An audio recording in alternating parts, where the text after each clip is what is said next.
Good evening. I want to thank you for joining us for a special episode of Pastor's Chat. And those of us who were viewing a minute ago, we thank you for staying with us because we did have a few technical issues, but of course they're resolved and we're back. And we're back with Pastor Hatch.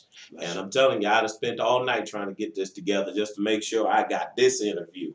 Because when you look at the whole thing that Pastor is doing, he's bringing together culture, he's bringing together history, he's doing everything that a lot of us should be doing. And I want to get right back into it because I want him to continue to explain to us what brought him to the point of writing this book, Pastor. Again, we used our memoirs and our own travels to talk about what it means to become a global Christian, and really just kind of seeing where God is headed in the 21st century and where history is leading us.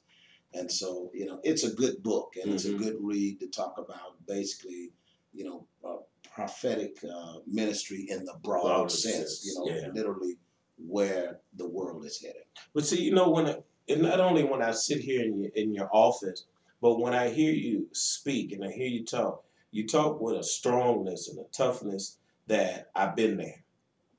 So it's not like I'm just writing this for the sake of, something that I've seen or you've lived this book. And that's every time because when like I said before, we were, before the show, you were talking about your travels and things like this whereas it's history to you. This is something that has come alive to you. So to write about it, this is not just something that you're bringing from your mind. This is something you're bringing from your heart. And so in writing this, I want to get right to the point. Chicago projects and the American project. What's behind that? I grew up in Jane Addams public housing, and so I'm born in 1958. Lived there from age 1 to 15, and so what it felt like to grow up in public housing in the shadow of the Loop. Okay. But the Loop, it might as well have been in Europe. Okay. It was just that far away. And so what it felt like to grow up in public housing, go to public schools, end up going to college in the land grant college, Western Illinois University, and then on from there to more highly selective schools. But just what that journey felt like. I mean, true education is not necessarily to put in, but it means to draw out what is already in.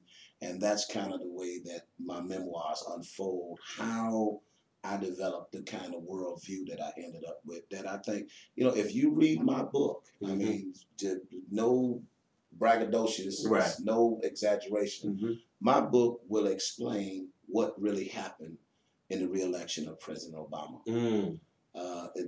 People are now amazed that you could actually win the presidency with only 39% of the white vote. Right. I talked about the fact that the country had been changing. And in fact, the world is changing. So much so that, for those of us that know the New Testament, when you read the writings of Apostle Paul and you read the New Testament, you're talking about the transference of world power, energy, creativity from south to north, from the ancient peoples to the rise of the Europeans. The fact is, and my book makes clear, in the 21st century, we're now in the century where the transference is coming back the other way. You're really talking about the emerging new world, which is the world of the people of color. So it's not just America that, the Romneys of the world are going to be shocked.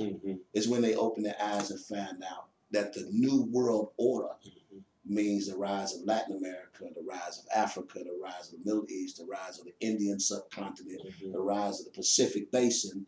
The former colonies are now really the emerging nations of the New World Order. It's things that Dr. King saw, right? And I talk about that in my book. Of course, Malcolm X was very much in tune with this rise of the so-called Third World. That's the age that we live in. And if you look at the West, it's broke. Okay. The United States has a unique opportunity because ultimately it is not going to be a white country. We're living through the browning of America. Okay. And as African Americans, we probably will have more to gain by understanding coalition politics and that black and brown coalition. and you're not going to be able to stop people from coming from south of the border. Mm-hmm. Now everybody's going to try to court the Hispanic vote. Mm-hmm. But again, I wrote this book. It came out in May. If you really want to understand what happened in the election, you really read my book. It'll give you some insight. In this book, you not only talk about Chicago projects and the American project, but you talk about movement. And I love the scripture that you use with movement one. And it talks about global education and opening the window to the world. And this is one of the things you said. You said, Romans chapter 12, verse 2. Don't let the world confine you in limitations, but be transformed by the renewing of your mind so that you can demonstrate God's good and perfect will for your life. But I like how it started off. It said, don't let the world confine you in limitations.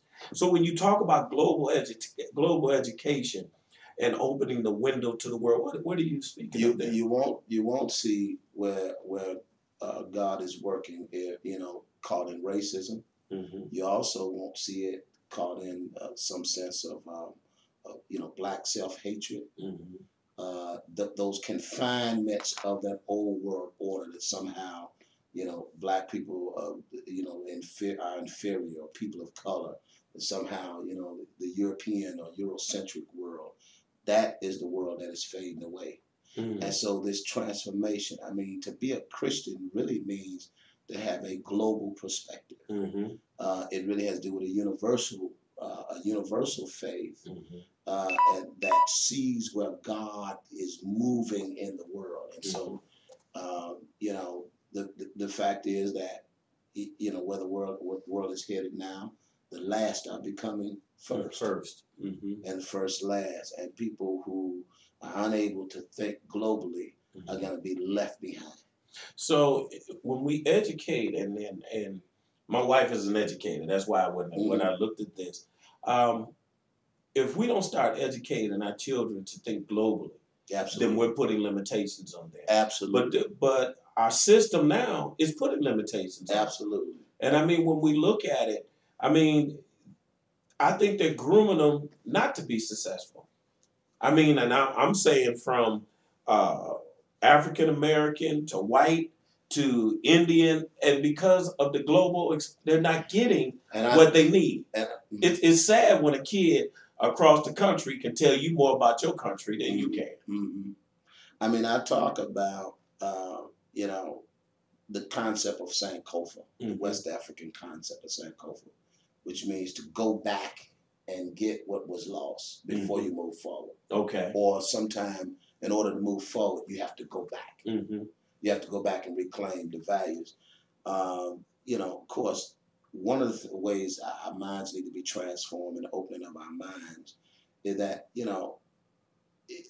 it's almost insane to expect somebody else to educate your own children. Right.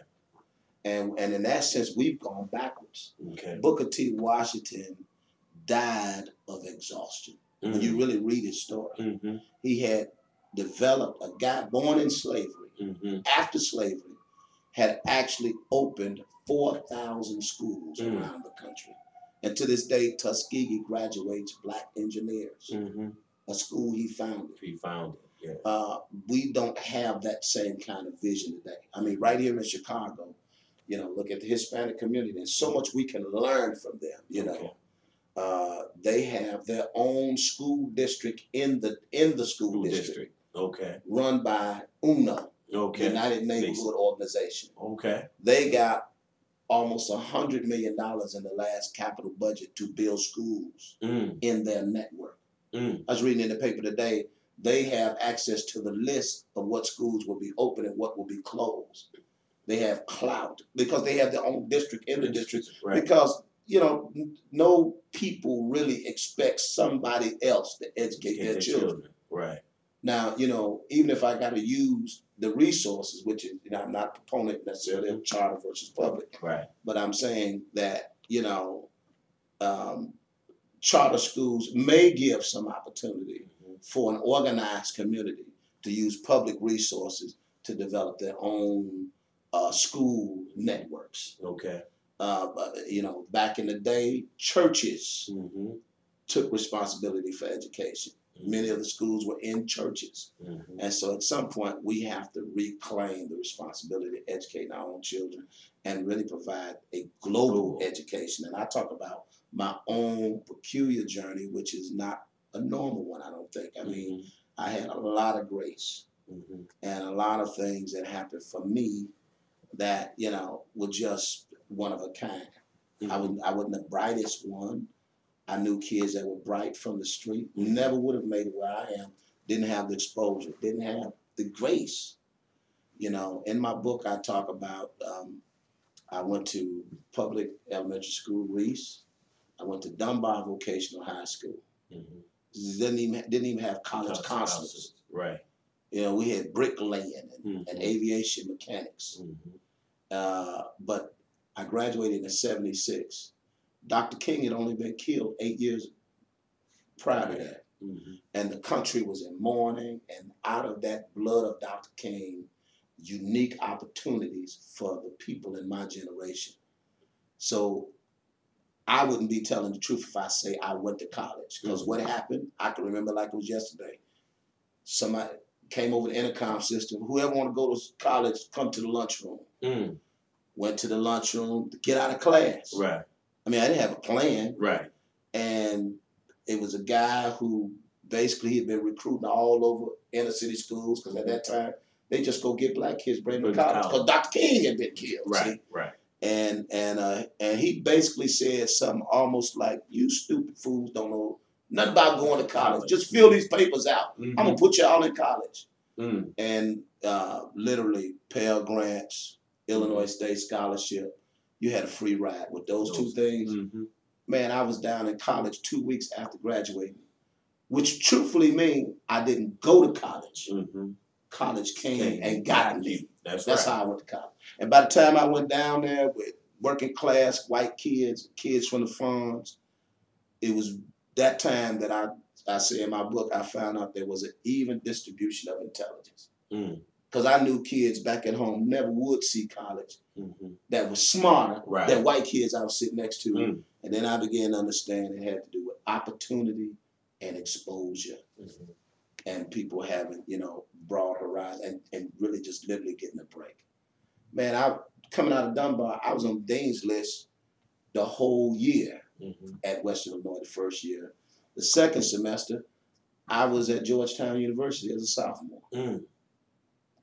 I mean, just, right out of the projects. Right out of the projects. But opportunity. Wouldn't have never gotten to college. College came and got me. I got something I want to, excuse me, I got a picture I want to get, and I want you to talk about it. All right. Earlier this evening, he explained this picture to us about being 14 years old. Yeah. And and I know you probably can't see it. I got some great pictures in my book, but this picture is me at 14. I actually lived in Jane Addams Project. And I talk about stories, and so that, to give people a sense of what it means to develop a global perspective, really through stories. So I was at Jane Addams, going to the boys club. We call it Old Town Boys Club at Taylor and Racine. And somebody somewhere decided we should get a black kid to go to this Hugh O'Brien Youth Foundation seminar on government. Well, Hugh O'Brien, the old folks know he was wide earth back in the 50s. Okay. This is what he did. And I just wrote an essay, but I don't think the essay had anything to do with it. I thought somebody said somewhere, give a kid a break from that neighborhood. So I was picked. And I was one of 2 students from Illinois that was part of the Hugh O'Brien Youth Foundation seminar on government. I was about 15 years old, 14, 15 years old. And it was 8 days, and we met everybody. This is me and Lady Bird Johnson. Lady Bird Johnson. She was President Johnson's wife. We met, W. Clement Stone. I was in Carter Collinson's office. We met General Chappie James. There was a kid from Iran who his name was Hussein, was one of the roommates in the rooms. We stayed in the hotels. We went to the Iranian embassy when the Shah of Iran was the head of Iran and the American allies, and it was the most spectacular room that was fully mirrored with a Persian rug, and I had gone to D.C. 8th grade class trip. Somebody in our elementary school thought that some Negro kids from the projects should go to D.C. That was a bus ride. First time I had gone to D.C. and then came to Gettysburg, and I began to process the Civil War. In less than a year and a half, I was back again. This is the first time I had flown on a plane. That's how I ended up in Georgetown. I ended up doing a master's at Georgetown. When I accepted my call to preach, I was actually at Georgetown. But again, my vision came because I was exposed. Because you were exposed. Now, if I was in the world, I would just call it luck. Luck, right. But it was luck in a way, in the sense that everybody not going to get that break. Right. And the reason why I tell the story is none of these kids almost out here are getting these kind of opportunities. Right. So the violence on our street and all that stuff, I mean, it really is no secret. Even in 1972, when I graduated from grammar school, and we were at the school for project kids, somebody somewhere invested in us. We went on an 8th-grade class trip to Washington, D.C., and we were bad. It almost reduced the teacher to tears.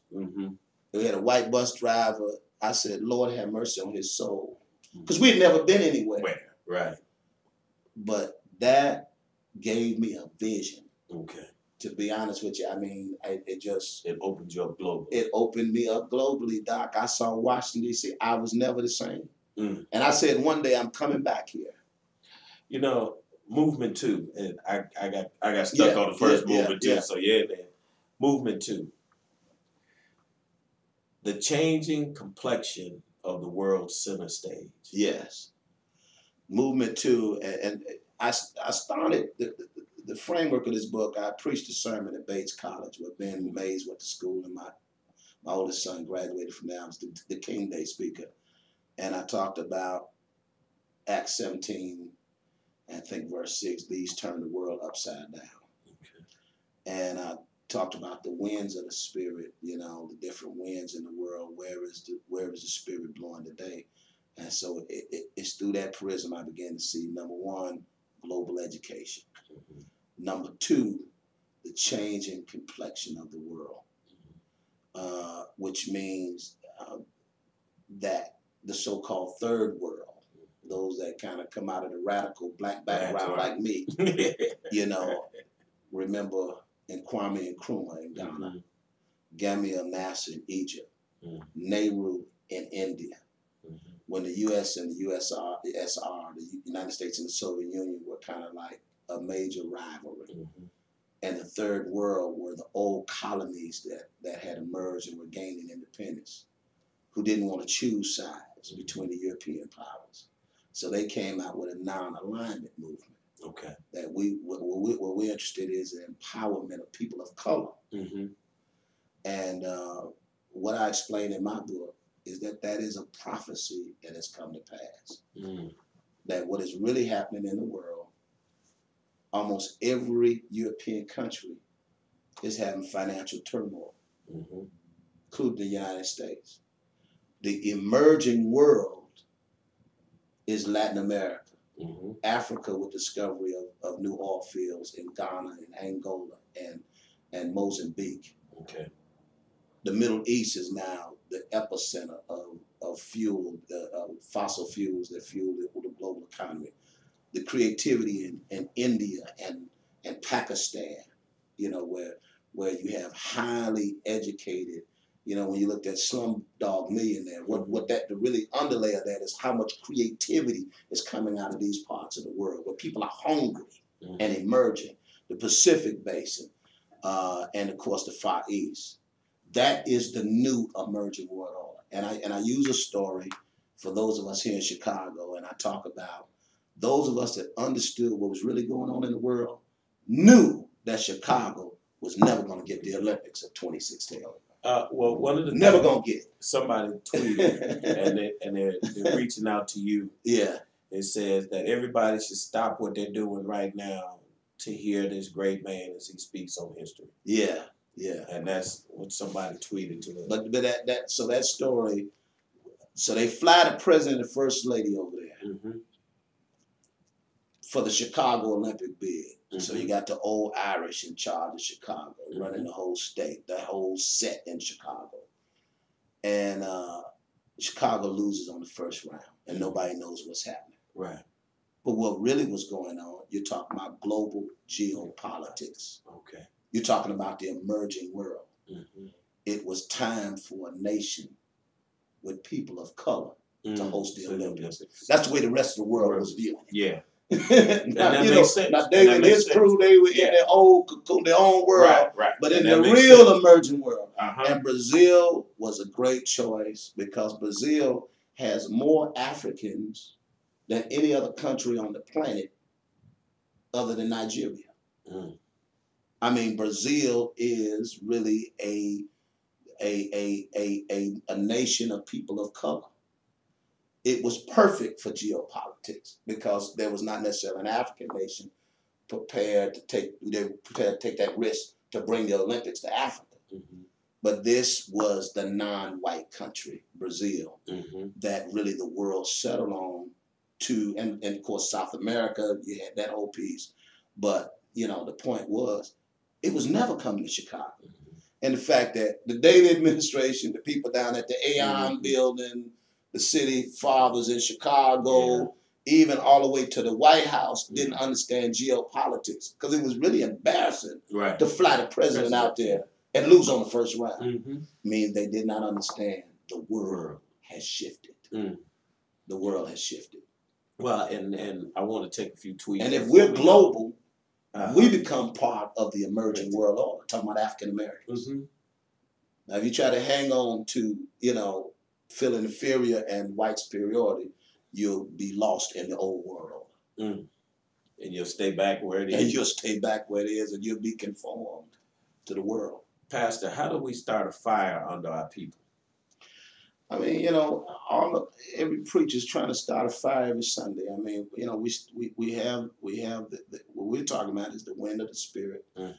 It's entirely spiritual and biblical.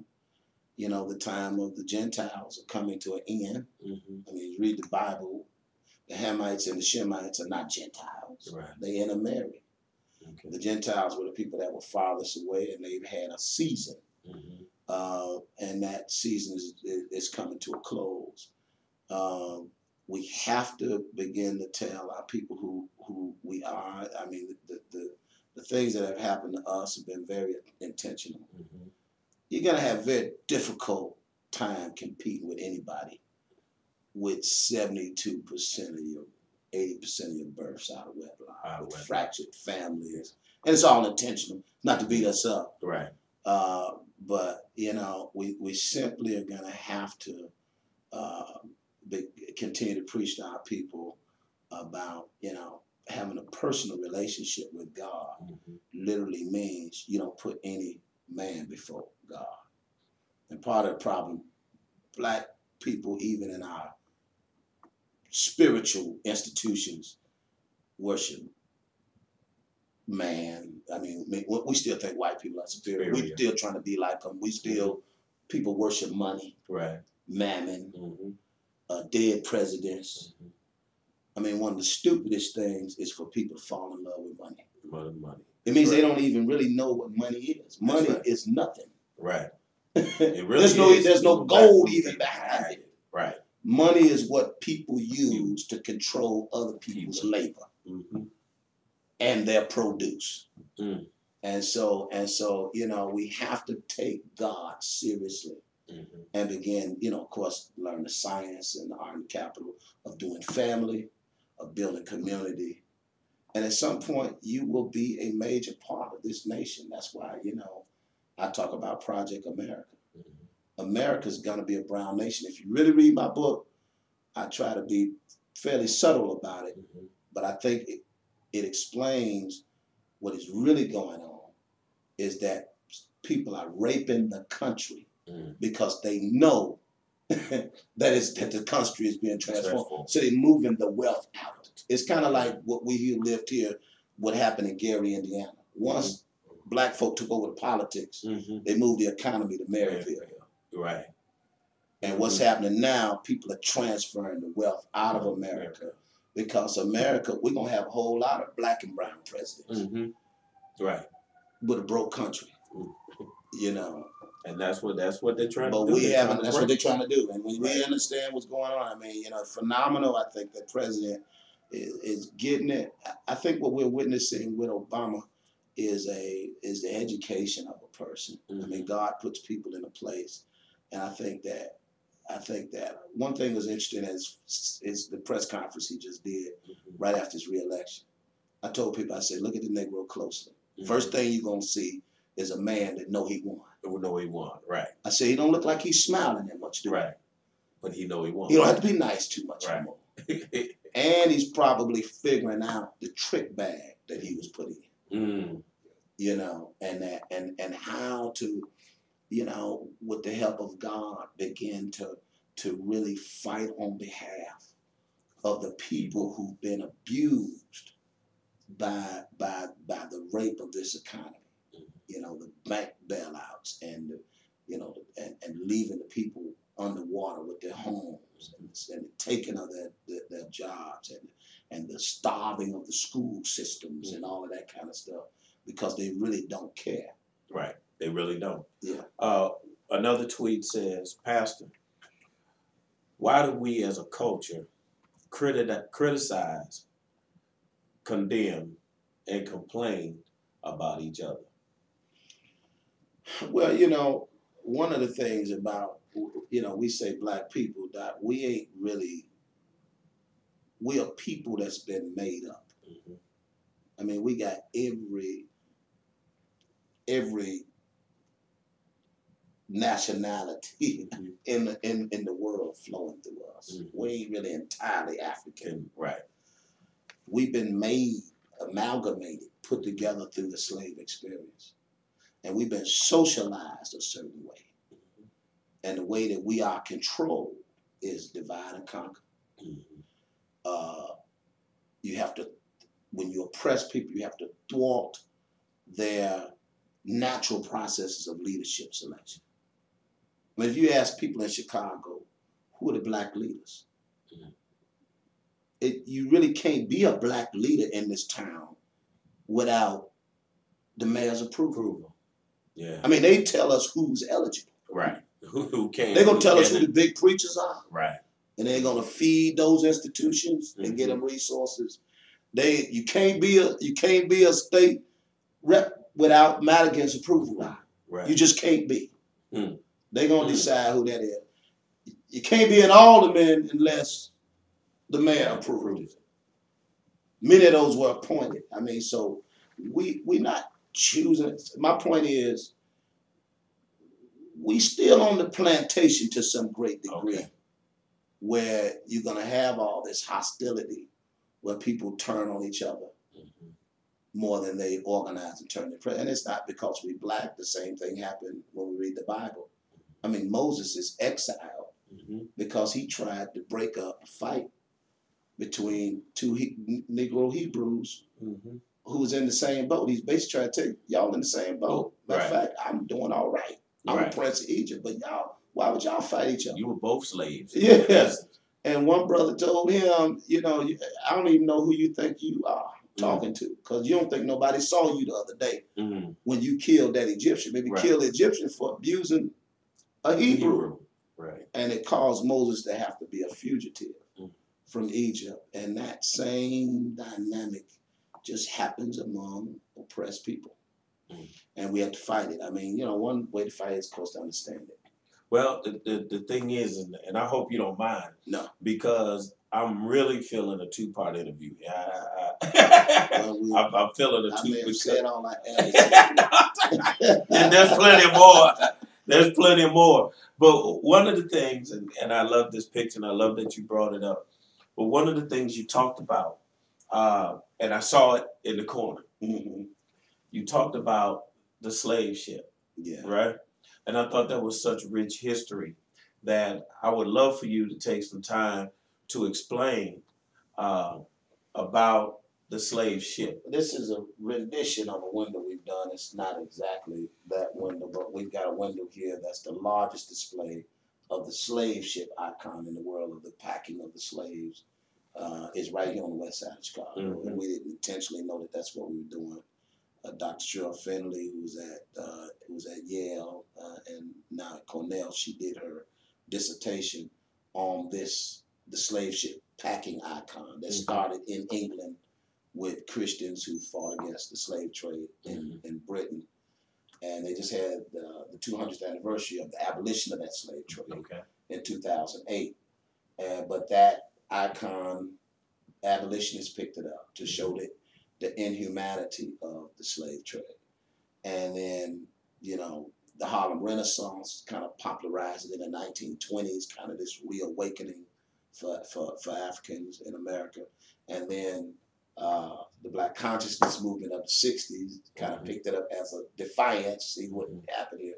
And then Spike Lee kind of popularized it with his 40 Acres and a Mule Conductor. Right. And then it became part of T-shirts and part of it. And so Cheryl Finley's premise is, you know, she followed the icon. She ended here because the largest display of that icon is our window. And we, you know, just did it again. We were trying to make this building work for us and came up with that from Tom Fillins' book, The Middle Passage. But her point is that this is the surviving public memory of the transatlantic slave trade in the 21st century. So the history of what happened and that Holocaust for African people over 350 years, that memory is now carried into the 21st century because of this icon. Because every time people see it, they remember really century before last, and the transatlantic slave trade and how Africans really, the diaspora was created all over the planet. And the reason why we are or have been where we were and have been is that we've been victimized by a Holocaust. You know, the Jewish Holocaust in Germany lasted the duration of World War I, between World War I and World War II, when the Jews were blamed for the economic distress in Germany. And Hitler took advantage of that distress with his book Mein Kampf. And the Jews, you know, were systematically exterminated, and that was, you know, what a decade and a half or two. This was a 350-year Holocaust. I talk about in my book. I took 11 kids from here to Ghana in 2009. We actually were there when President Obama landed. I remember some pictures. And I saw the history in a way I'd never seen it. We were in the slave castles. And one of our little kids pulls my coat and he says, "Hey, Pastor, I feel like I've been here before." And he, you know, of course, he had been there before. So then the tour guide says something that I didn't know. He asked, "Do you all know what the average age of a slave was?" Because we learned the system, how people were brought, how they were contained, how they were laid out. And most of us kind of, you know, guys that maybe lift weights a little bit, kind of full-grown guys like us, you know, we trying to figure how they get us on the ship. The average age of a captured African was 13 to 15. It was the trafficking of African teenagers, almost children. Then it made sense. It wasn't full-grown people. Right. That's how they pack. And how can and bodies to survive, being basically starved and then refattened, being able to resist disease, being able to recover. I mean, these were young teens. And I mean, what you know, it explains is, you know, what do you think happened to the African continent with the young people being taken out of there for 300 years? It was dying off. It explains why it was so backward. I mean, you're talking about, you know, Chancellor Williams wrote a book, The Destruction of African Civilization. A brother named Rodney how Europe undeveloped Africa. I mean, it explains why black people of African descent have struggled all over the planet. Mm-hmm. We've been under assault, Mm-hmm. and even with that, we still, emerge with an emerging new world. But that is the history. I mean, the fact of the matter is, Wall Street is built on an African cemetery Mm-hmm. of ex-slaves, Mm-hmm. which means the global economy Mm-hmm. was really built on the African slave trade, Mm-hmm. which means the wealth Mm-hmm. that's now been piled up that we created Mm-hmm. didn't disappear. It's the wealth that is now being circulated in the world. Well, Pastor, one of the things that before we leave, I want everybody to know that I'm sitting here looking at it, and they actually have from the back all the way around how they had them packed in. They had them packed in rows. Yeah. In 2 rows, how they had them packed in. And I want to encourage everyone watching, and I want to encourage you to get with somebody and come by New Mount Pilgrim Missionary Baptist Church. Pastor, give us the address real quick. 4301 West Washington Boulevard, Chicago, Illinois. And then coming by, and I'm going to have Pastor do it again. I think it'd be great history for you to bring your child by. And I plan on bringing my teenagers by so that they can see it, to experience it and see it for themselves. Because I'm seeing something that I've never seen before. And the design itself, it has the slave ship, but then it has a man in chains. And it's showing how his insides are part of the slave ship. I think everybody needs to see this. I think everybody needs to come by and take a moment to talk to Pastor Hatch and gain some history about us as African Americans and how we got to open our minds. I encourage everybody to go out and buy this book, Project America, Memoirs of Faith and Hope to Win the Future. And I believe that if we bring our youth by and allow them to view the window, allow them to view the picture, I think it'll change their view on the future. Because you said something key, Pastor, when you said the average age that they were taking was 13 to 15. And that's the average age that we're losing our children in the streets. And I think it's a great thing. And Pastor, I want to thank you for taking the time. Thank you. I'm going to try and talk Pastor into part 2. So we're going to work on part 2 with Pastor because this has been a rich opening discussion with Pastor Marshall Hatch Sr., the pastor, proud pastor of New Mount Pilgrim Missionary Baptist Church on the west side of Chicago. And Pastor, would you give us the church information, website, and how they can contact anybody? The website is New MT Pilgrim.